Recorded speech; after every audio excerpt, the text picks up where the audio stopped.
যারা এই ড্রাগন ফলের মতো পিঙ্ক সুন্দরী হতে চান তাদের জন্য আজকে নিয়ে এলাম 1 মিনিটের একটা রেসিপি রিতাস র্যান্ডম ক্লিক থেকে।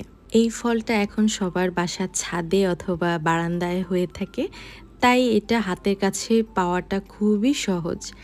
আমার ছাদ বাগানে হয়ে গেল এই সুন্দর দুটো পিঙ্ক সুন্দরী। সেখান থেকে একটা পিঙ্ক সুন্দরীকে আমি খুব সুন্দর করে কেটে নিচ্ছি। আর এই পিঙ্ক সুন্দরীটা বাচ্চারা অনেক সময় খেতে চায় না, তাদের জন্য খুব মজাদার হবে এই রেসিপিটা। আমি নিয়ে নিলাম ড্রাগন সুন্দরী আর হচ্ছে দুধ, গরুর দুধ নিয়ে নিয়েছি।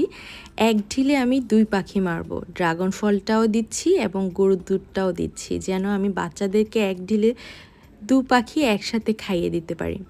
ড্রাগন ফলটা আর গরুর দুধটা আমি নিয়ে নিচ্ছি ব্লেন্ডারে, আর খুব সুন্দর করে আমি এটাকে মিক্স করে নিচ্ছি। যারা সুগার খেতে পছন্দ করেন এটার সাথে সুগার অ্যাড করতে পারেন। যেহেতু আমার ড্রাগন সুন্দরীগুলো অনেক মিষ্টি, তাই আমি সুগারটা অ্যাড করিনি। হয়ে গেল আমার পিঙ্ক সুন্দরী জুসটা, যেটা খেলে একেবারে যেভাবে দেখা যাচ্ছে পিঙ্কিশ একটা সুন্দর কালার, ঠিক সেরকম যদি 1 মাস আমরা খেতে পারি, এই কালারটা আমাদের স্কিনে চলে আসবে 100%। তাহলে দেরি না করে আজকে থেকে